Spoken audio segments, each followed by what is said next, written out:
The auctioneer's gavel had barely fallen when the laughter started, and Marta Kellerman stood in the county courthouse with a receipt for 55 acres in her hand, and the whole room deciding, out loud, that she was a fool. The land was a green scar on the edge of the valley, a hillside so choked with poison ivy that no man had walked it in 20 years, and she had bought it for $118 in back taxes, because no one else would put up a dime. What none of them knew, what none of them could have guessed as they filed out into the October cold, shaking their heads at the widow who had thrown away good money on worthless dirt, was that 11 months later, a stranger from the city would stand on that same hillside with tears in his eyes, and that a thing everyone in the valley had forgotten existed would be pulled back into the light by the patient. Ridiculous work of 40 goats. But that is the end of the tale, and a tale told backward loses its bones. Let us go to the beginning. 2 springs before the laughter in the courthouse, Marta Kellerman's husband had gone into the ground behind the little Lutheran church, and Marta had learned in a single winter how quickly a valley forgets a woman once her man is gone. Henrik had left her the small house on the eastern road, a debt at the feed store, and 40 acres of thin pasture that grew rock better than it grew hay. She was 41 years old, broad in the shoulder from a lifetime of work, quiet in a way that people mistook for slowness, and she had no children to help her and no brother to speak for her. The men of the valley did not hate her. It was gentler and worse than hate. They pitied her, and pity, Marta had come to understand, was just contempt wearing its Sunday coat. When she went to the bank in the town of Corliss to ask about the debt, the manager spoke to her the way a man speaks to a child who has wandered into his office, slow and loud and kind, and she left with nothing but the certainty that a woman alone was not expected to hold what she had, let alone gain more. It was old Emil Vasco who first put the notion in her head, though he would never have called it a notion. Emil was the oldest man on the eastern road, a Slovak who had come across the water as a boy with nothing but a wooden trunk and a way of looking at land that the American-born farmers never quite had. His farm was small and poor by the valley's reckoning, but Emil never went hungry, and Emil never owed a man $1, and Marta had noticed, the way she noticed most things without saying so, that the two facts might be connected. He kept goats when everyone else kept cattle. He grew things in the shade of his fence rows that the others cut down as weeds. When Marta brought him a jar of her plum preserves that first lonely spring, he sat her down at his table and said, in his slow graveled English, that a person who could see worth where others saw only trouble would never starve. Land is not rich or poor. Marta, land is only waiting for the right eyes. She had turned that over in her mind all the long walk home, and it had not left her since. So when the county posted the tax auction that autumn, and she saw the parcel listed, 55 acres on the north slope of Hollis Hill, delinquent 9 years, minimum bid the sum of the owed taxes, she did not laugh the way the others did. She walked out to the edge of that ruined hillside on a gray afternoon, and she stood at the fence line and she looked.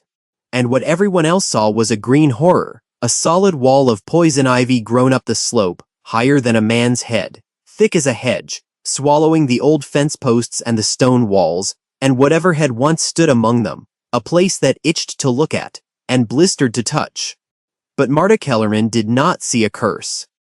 She thought of Emil's goats and how she had watched them strip a bramble patch to bare earth in a week and grow fat doing it, their strange sideways eyes bright with contentment, and how the old man had told her that a goat could eat what would poison a cow or a man and take no hurt from it at all. And she thought, there is more feed on that hillside than on my 40 acres of rock. It is only feed no one else can use, and a thing that no one else can use, she thought, can be had for almost nothing. It was arithmetic, and the arithmetic was good.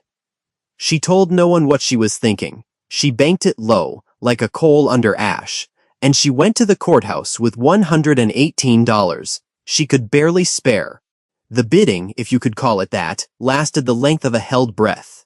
The auctioneer read out the parcel, described the location, and a snicker went through the room before he had finished. Someone said, loud enough to be meant to be heard, that you'd do better to buy the fever itself and skip the middleman. When Marta raised her hand and stated the minimum, the auctioneer looked at her twice to be sure she understood what she was doing, and asked her, not unkindly, whether she knew what grew on that ground. "I know exactly what grows on it," she said. And that was all she said. The gavel fell. And then came the laughter I told you of, and the walk to the clerk's desk with every eye on her back, and the receipt in her raw hand, and a man named Cyrus Doyle standing by the door in a good wool coat, watching her with an expression that was not laughing at all. Doyle was the land agent for the mining concern that had been quietly buying up the north end of the valley, and Doyle did not laugh at anything that had just changed hands. But Marta did not know his name yet, and she went home that evening tired and stung by the day and lay awake doing the arithmetic again in the dark, and it still came out right, and that was enough to let her sleep. The work began, the way all real work begins, which is to say, slowly, and with the body. Marta had 2 goats of her own, and Emil sold her 6 more on terms that were more gift than sale, and she took the last of her egg money, and bought 14 head at the fall stock sale from a man in the next county who was glad to be rid of scrubby animals no cattleman wanted. That gave her 22 goats to start, and Emil came the first morning to help her mend the fence along the bottom of Hollis Hill, and he stood at the base of that green wall and put his hands on his hips and laughed, but it was a different laughter than the courthouse kind. It was the laughter of a man, seeing a good joke told at the world's expense. "They will eat like kings," he said, "and they will do your clearing for free and grow meat and milk while they do it, and leave the ground behind them, richer than they found it. You have not bought poison, Marta. You have bought a table already set." Then he grew serious and taught her the things she needed to know. How to move the goats in a tight bunch behind a woven wire so they grazed one strict to the dirt before moving on. How to give them shade and clean water and salt. How to watch for the ones who sickened. How to read the slope so the animals did the work of clearing in the order that served her. She listened the way she did everything without wasted words, and she remembered all of it. They turned the first goats loose into the first fenced strip on a bright morning in November, and Marta stood at the fence and watched, and what she saw, she would remember all her life. The animals hit that poison ivy like it was the finest clover ever grown. They stood on their hind legs to reach the high runners. They stripped the leaves, and then the vines, and then chewed the woody stems down to nubs, working shoulder to shoulder, tails flicking, utterly content, taking not the slightest hurt from the thing that would have blistered any human hand to the bone. By the end of that first short day, they had opened a bare brown patch in the green wall the size of her kitchen floor, and Marta walked into that cleared patch, into ground no person had trod in a generation, and she stood there in the raw November air and felt something she had not felt since Henrik died, which was the plain animal satisfaction of a plan meeting the world and holding. She said nothing to anyone in town. When the feed store man asked her, half smiling, how the poison farm was coming, she said it was coming along, and let him make of that what he liked. The coal stayed banked. It is easier to believe a thing is rotten than to admit you were wrong to mock it, and Marta had no need to hand the valley the pleasure of being proven right before its time. The winter was hard, as valley winters were, and Marta learned the true cost of what she had taken on. A goat is a delicate animal in the cold, and a clever one in every season, and she lost 2 head to the weather, and 1 to a dog that got into the fold, and she spent nights in the barn with a lantern, and a sick doe pressed against her chest, doing the sums again in her head. Always the sums. So many goats, so much feed, so much hillside, so many strips a week. She figured that at the rate the herd was clearing, and with the kids the does would drop come spring, she would eat through the whole 55 acres in something under 2 years, and by then the herd would be 4 or 5 times its size, and the milk alone, made into the sharp white cheese Emil had taught her to press, would clear Henrik's debt at the feed store and leave her standing on her own feet for the first time in her widowed life. It was a good arithmetic, but arithmetic on paper and arithmetic in the mud are 2 different animals, and there were mornings that winter when she stood in the freezing barn, with her hands cracked and bleeding, and wondered whether the valley had been right about her after all. Then she would remember Emil's words, "Land is only waiting for the right eyes," and she would go back to the work, because the work was the only answer she had to the doubt, and it was answer enough. By April, the does dropped their kids, 40-odd new goats staggering on new legs in the spring mud, and Marta's herd doubled almost overnight, and the pace of the clearing doubled with it. Now, when she looked up at Hollis Hill, she could see real change, a widening apron of open ground creeping up the slope, brown, and then, as the spring rains came, greening over with grass and clover that had been buried under the poison for 20 years, and had only been waiting for the light. That was the thing the valley never understood about that hillside. The ivy had not made the land poor. The ivy had been a blanket, and under the blanket the old pasture soil was still there, deep and dark and rested, richer for its long sleep. And as the goats peeled the blanket back, foot by foot, the good ground came up underneath like a memory returning. Marta began to sell the first cheese in Corliss that spring, and a woman at the market tasted it and bought all of it and asked for more, and word of the sharp white cheese from the Poison Farm began to travel in a way that the word of the Poison Farm never had, quietly, from kitchen to kitchen ahead of Marta herself. It was in June that the goats reached the thing that changed the story. Marta had them working a strip high on the slope, near the crown of the hill where the ivy had grown thickest and oldest, and she came up one evening to move the fence and found the herd, clustered around something in the cleared ground, nosing at it, and she pushed through them and stopped where she stood. The goats had eaten the ivy down off the face of a building. It was a cabin, an old log cabin, small and square and low, its logs gone silver gray with age, its chimney of river stones still standing, its door hung on a leather hinge gone to powder.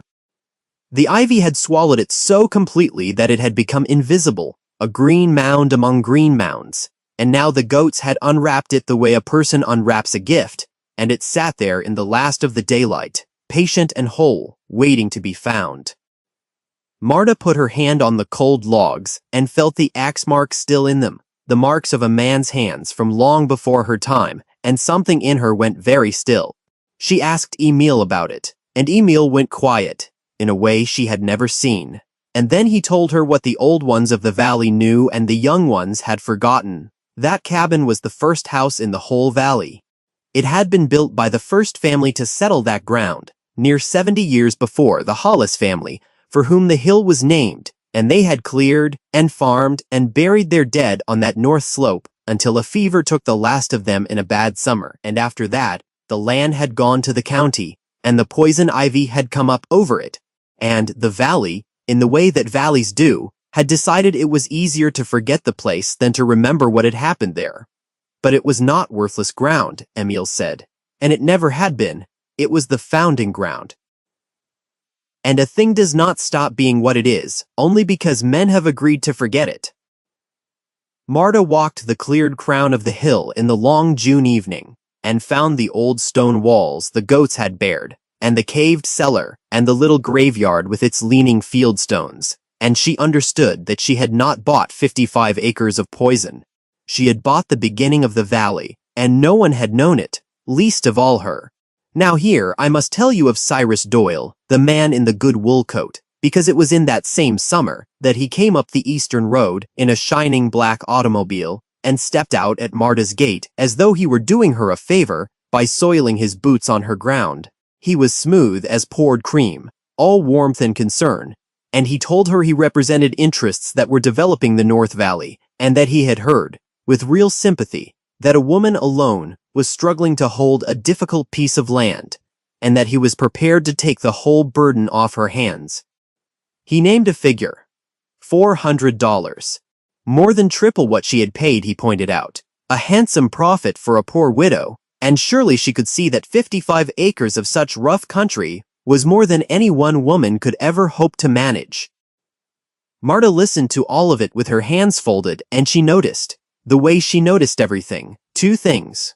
She noticed that Doyle's eyes kept lifting past her to the crown of Hollis Hill, where the cleared ground and the old cabin now stood plain against the sky, and she noticed that he was in a great hurry for a man buying worthless land. She told him she would think on it, and she watched his automobile go back down the road. And that night she went to a meal and laid it out, and the old man's face darkened. "The mining concern," he said. "They do not want your poison ivy, Marta. They want what is under it. There is coal in the North Slope. Everyone has always known it. That is why the concern has been buying every parcel on this end of the valley for 2 years. Your 55 acres sits in the middle of their map like a missing tooth, and they cannot dig around you. And so, this Doyle comes with his soft voice and his $400, which is nothing, which is an insult because he is certain a woman alone cannot know what she is standing on. And Marta, who by then had cleared the founding ground of the valley, with her own herd and her own hands, felt the last of her old smallness burn away, and in its place came something hard and calm and clear. She did not sell. She went instead to the County Historical Society in Corliss, 3 quiet ladies in a room full of yellowed papers, and she told them what her goats had uncovered on Hollis Hill, and she brought one of them out to see the Hollis cabin standing in its ring of cleared earth, and that lady who had spent her life mourning the valley's forgotten past, wept at the sight of it and said it was the most important building in the county, and that it must be saved. And Marta, who was learning at last to speak, said quietly that it stood on her land, and that she would see it saved, and that no mining concern would ever put a shovel through the graves of the family that had begun the whole valley. The Historical Society took up the cause. Word went out. And here, the fortune of the valley began to invert, for the same men who had laughed in the courthouse now had to reckon with the fact that the poison farm was not poison at all, but the birthplace of everything they were, and that the widow they had pitied had saved it while they slept. But the true test, the one that decided everything, came at the end of that summer, and it came the way such things come, from the sky. The rains that had greened Marta's hillside stopped in July and did not return. August arrived like the open door of a furnace, and the valley's creeks dropped, and then the wells began to fail, and the corn that the cattlemen had staked their year on curled and browned and died standing in the fields, and the pastures went to dust, and the cattle that could not eat dust began to starve. It was the worst drought the valley had known in 30 years, and it fell hardest on exactly the men who had mocked her, the cattlemen with their thirsty herds and their scorched acres. Hunger changes a valley.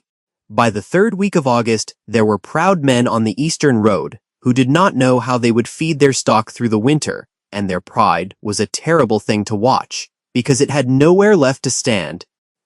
And Marta Kellerman, on the north slope of Hollis Hill, was not in trouble at all. Her goats did not need corn. Her goats ate brush, and the north slope still had brush, and what was more, the deep old founding soil she had uncovered held its moisture in the drought, where the thin, overworked valley bottoms baked to brick. She had grass when no one else had grass. She had milk when the cattle had gone dry. She had, in the middle of the valley's worst year, more feed on her scorned acres than the proudest cattleman had on his best, and the arithmetic that had once been a private hope was now, suddenly, a public fact that no man could laugh away.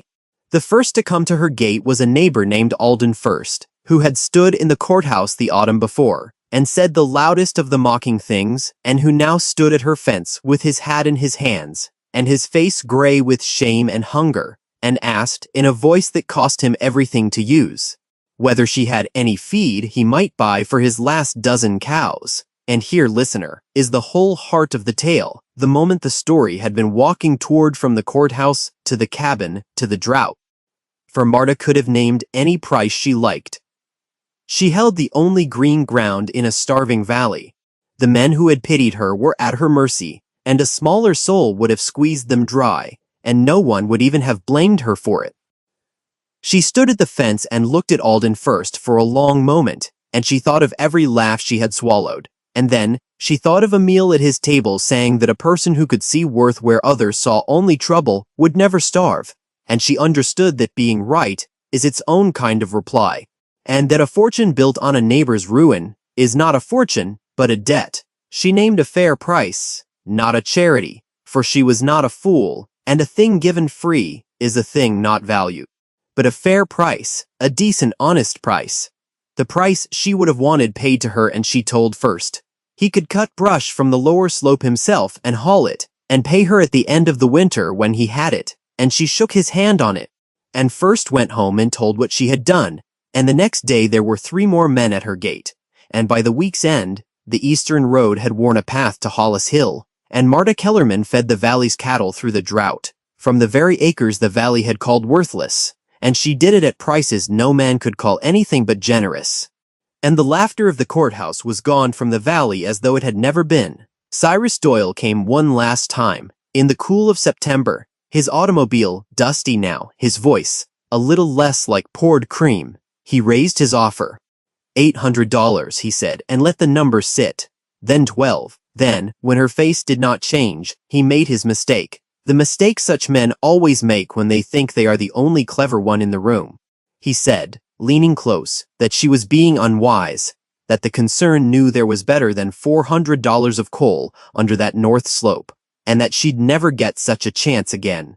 And Marta, who had told no one what she suspected, said quietly, so you have known about the coal all along.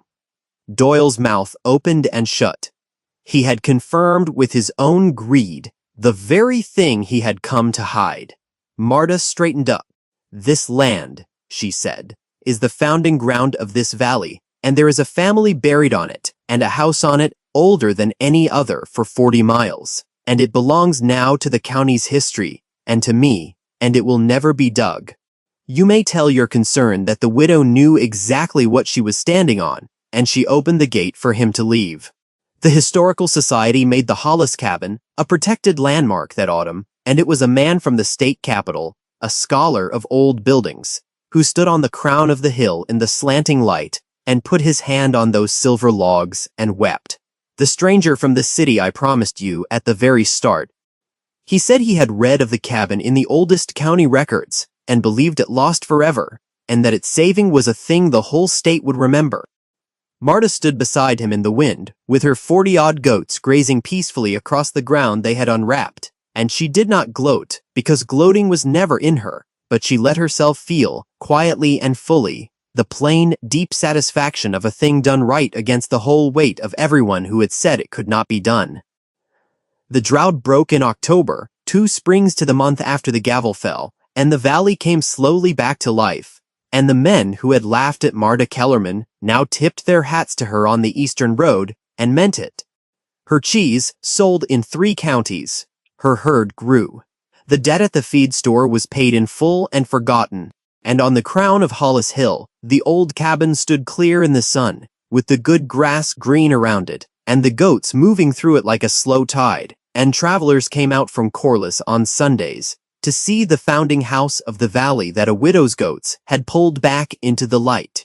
Emil Vasco lived to see it, and he came out one last spring evening and sat on a stump by the cabin with Marta beside him, and he looked at the whole living hillside and he said, "Land is not rich or poor, Marta. Land is only waiting for the right eyes." And this time it was not a lesson, but a truth confirmed, spoken by an old man to the one person in the valley who had proven it, and Marta Kellerman, who had bought 55 acres of poison for $118 and been laughed out of a courthouse, sat on the founding ground of everything and knew at last, and for good, exactly what she was standing on.